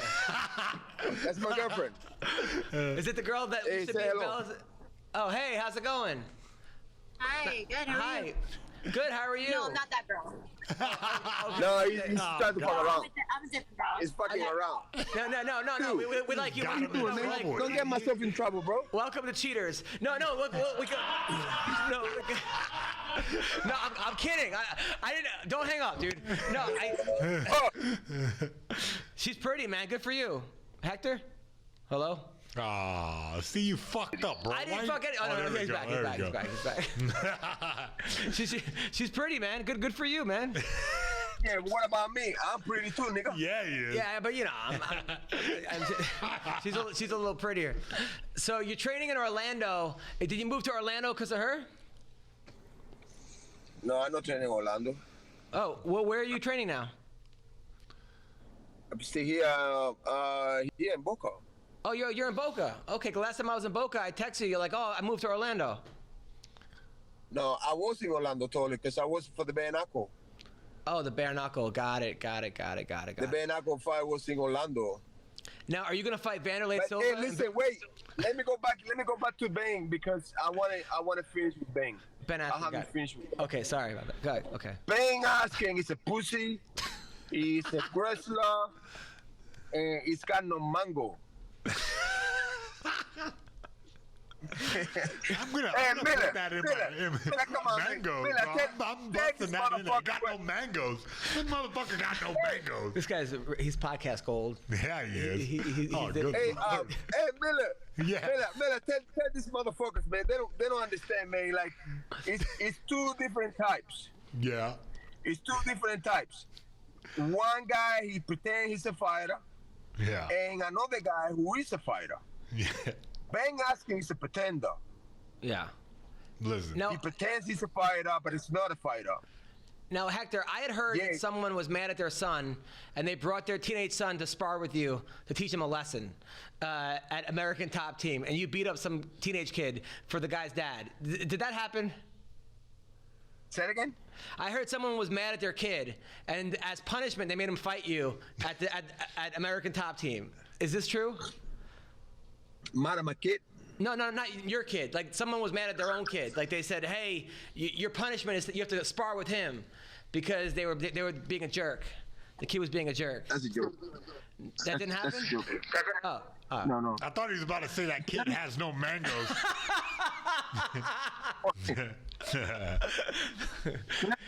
Let me ask you a question. Sure, whatever you want. When you gonna have Kobe, at your show? We had Colby on 2 weeks ago. Yeah, we did. Yeah. He went off on everybody. He said Tyron Woodley sucks. He said Masvidal is a bum. He said Askren's sucks too. There wasn't a guy that he didn't say sucked. Pretty much. He liked, but everyone else he said it was terrible. He said Usman. He called him fake snoozman. He called Ali Abdullah sleaze. He just went off. Yeah, he was going off. Yeah, Colby's next level. That's my boy Kobe. Kobe's Kobe. Let Kobe be Kobe. That's why his name is Kale. Of course. So why do you like Trump so much? I like Trump so much. You know why? Because he's the only politician that has done something for the country. The rest of the other ones is being a stupid fox and being useless and being a liars. And I'm starting with Obama. That motherfucker's do nothing. Obama's a prick. That motherfucker never did anything for this country. He never did shit for black people. He never did shit for nobody. Damn. Now, is it also because you're from Cuba and Cuba was socialist and you don't want to go back to socialism because of how rough it was over there? Or that too. These people don't understand, there's no free lunch. You gotta work. And if you don't work, you're not gonna get, provide for your family. Whatever it is, you have to go and hustle. Everybody here expecting shit for free. And what they do, they kind of feed you with lies. Oh, you're gonna get free health. You're gonna get free education. See, they get in there. Once they get in there, they say shut the fuck up, do what I say. This is some hard-hitting political commentary right here. I mean, this guy's been there. He's been there. Now, all right, different topic. But your fellow countryman, Yoel Romero and Israel Stylebender, they're saying that's the next fight. You think Yoel beats Stylebender? Is that a next fight? What happened to Costa? I don't know. Dana's saying he's entertaining it, possibly having Yoel Romero versus Stylebender. Oh shit! That's gonna be a good fight. Yeah, it's gonna be a good fight, right? Yeah. So I don't know, man. You don't ever underestimate Romero. Romero can come out with a bull. Yeah, I know. The guy's insane. You and him both. I can't believe that you're 55 years old and how good you look, man. Honestly, you look great. So I just want to say. I really would like to stick on the main thing of politics, but obviously you have, when you get older, you really think about politics. This guy really, Hector Lombard. Yeah. Hector, why don't you run? I'd go for Hector. I'd go for Hector Lombard. I'm with Hector. No, I won't run, but I'll tell you that for the fight. I'm going for my boy Trump, and for those that know, because honestly, now everyone start jumping on the wagon. Which I'm okay with it. But now I see everybody's going for Trump and everybody on Instagram is going for Trump. I remember before he became a president, right? Yeah. I make a post. I got about 7,000 followers. 7,000 people unfollow me. I got abused. They were saying to me like a fucking dumb fuck, stupid. And every single time that I would have posted about Trump, I would lose followers. And people will hate. So you've always been for Trump? Yeah, isn't not true what I say in one of my posts that he was going to be the greatest president ever lived? I don't know. I think Lincoln might have him there, but I understand what you're saying. I mean, kind of. Okay. I like Grover Cleveland. Really? So, all right. So, change the subject because you live in California. You might be in danger. Yeah, bro, we can't do this. We can't do this, bro. You're killing us over here. Now, are you gonna fight Vanderlei Silva in bare knuckle boxing? Yeah, why not? Yeah, I want to fight that prick. Hell yeah. Yeah, I know it's scared of no man. What about Vitor Belfort? I just like Miller in your show. I think he's the most entertaining guy in the whole. I know. in the I whole love this guy. MMA. Yeah.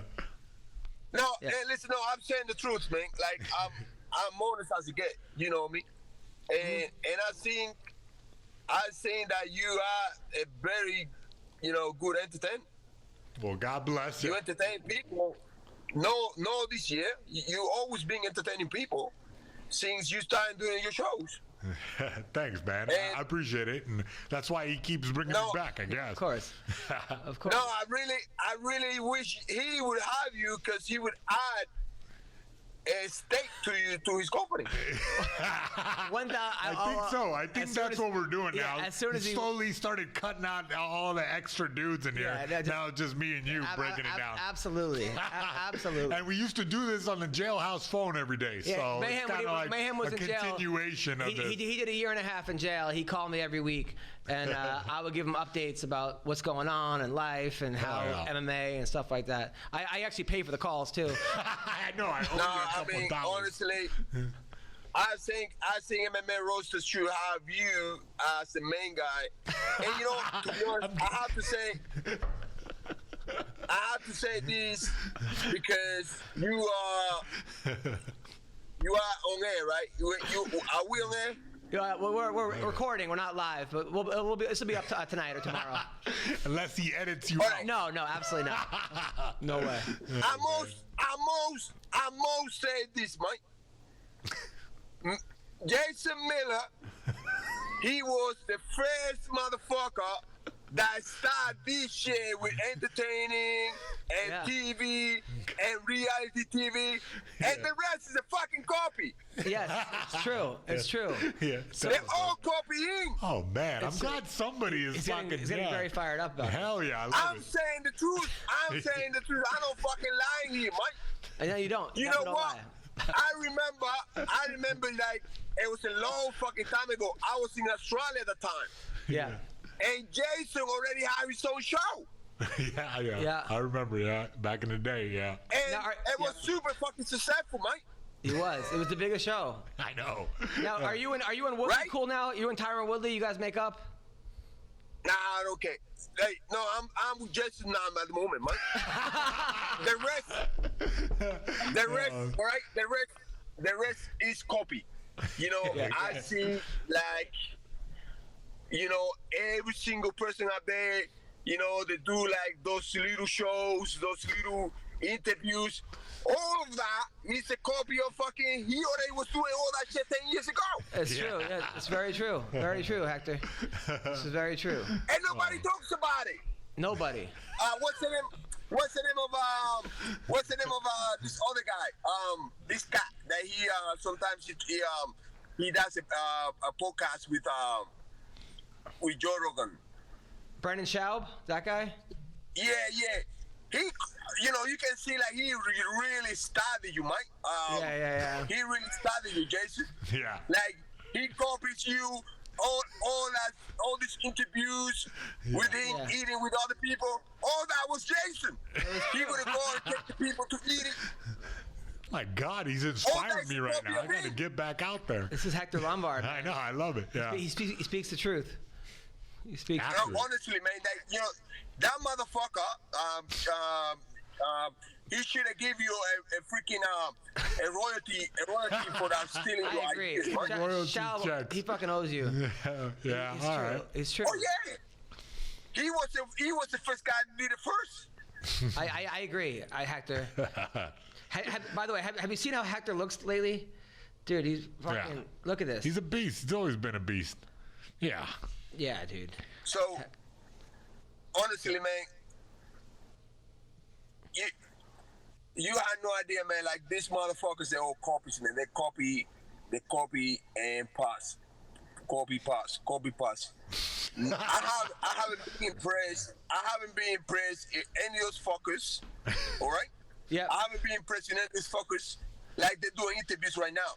Because Jason did all that shit before, Mike. Of course. He did it. He did it. You're absolutely right. Hell yeah. 1,000%. 1,000%. So they don't got no fight for you, man? They're not telling you who you're going to fight? Like, we got to wait till February? Next week. So I'll let you want to fight? I'll let you What guys about know. Vitor Belfort? Yeah, I'm fighting too. Hey, listen, What about Vanderlei and Vitor at the same time? I'm a scared no man, bro. He's scared no man. I know he's not. Yeah. I know it's scared no man. So, before you go, are you in a hurry? Just saying we gotta wrap it up. We gotta wrap it up, man. Pretty soon. But yeah, you're gold, bro. You're gold. All right, let me ask you a question, Jason, man. Why you He's start, interviewing him. What was that? why you not start wrapping up? Why you not start wrapping up with this bare knuckle shit, man? Like I think you could be a really good state for bare knuckle. Yeah, I'm not closing the door on any possibility, but at the same time, I'm just getting settled back to the real world. It's not exactly, it hasn't been a smooth transition, I'll just be honest with you. And who knows what that is So going to happen. how long you was locked up, man? How long you was locked up? A year and a half. Yeah, wow. Yeah, you went a bit crazy, eh? Yeah, I'll say. You poop in the church. Yeah. You poop in the church. You didn't poop in the church. The legend keeps growing out of control, bro. And now he's just added another game of telephone to it. You pooped in the church. No, hang up on this guy. Hurry up and hang up on him. I pooped in the church. I pooped in a church. What the hell? I was reading, right? I was reading that you pooped in the church. I was like, man, I don't know who made that one up. You know what? Hats off to it. Let's just keep growing the legend crazier. You pooped in a church. Yeah. You did it? No, He did or he did not? No, he was naked in a church with a fire extinguisher. It's a big difference. There was no. I brought Alright, the so fire what I heard- extinguisher. Yeah. That's What I heard that he broke in, and after he broke in naked, he destroyed the whole church, and then at the end he pooped. He pooped and then he took off. I never heard that one, Shit. but thanks for adding And I'm like, another element You know what to the it. funny thing about it is? That I believe it. I was like, shit. He believed Oh, he it. did it again. Oh, shit. man. So So I'm he gonna did it coach happen. the kids All right, this all right. weekend. Well, listen, Hector, thank you for coming on the Thanks, podcast. bro. Yeah, you're gold, bro. I can't wait Thanks to watch so much. your bare knuckle boxing. Gonna see you fight again. And And look, let's have him on the show. We have to add you in the bare knuckle, man. I say like if the bare knuckle have you, Man. God bare bless knuckle you. have to have a case. All right. All right, well, definitely think about it. Yeah. All right, thank All you. right. Hey, thanks a lot, Hector. Take care. You're the man. We're Peace, gonna guys. check in with you when we know who you're gonna fight. Thanks, Hector. All right, brother. All right, man. Yeah. Well, that went off the rails pretty quick and stayed off the rails the whole time, didn't it? You know what? I didn't expect anything less from him. That was perfect, and I'm not even offended that he thinks I shit in a church. Good for him. I'm glad. Again. He thinks Again, he did it I know I the did it second new. time. Now I shit in a church. Whatever. That's fine. He did it again. Oh man, Hector Lombard. what a fucking madman! I love him. He should have his own Man, he already does. I think he just talks on his phone like that all day. I think that we just ended up on it. Like I think he was doing his own show. Oh my god. So all right, well, what do you got coming up? Whatever. I'm shitting in the church, I guess. Are you doing a diamond night? I don't want to pressure you. I thought Yeah, you know what? Yeah, probably.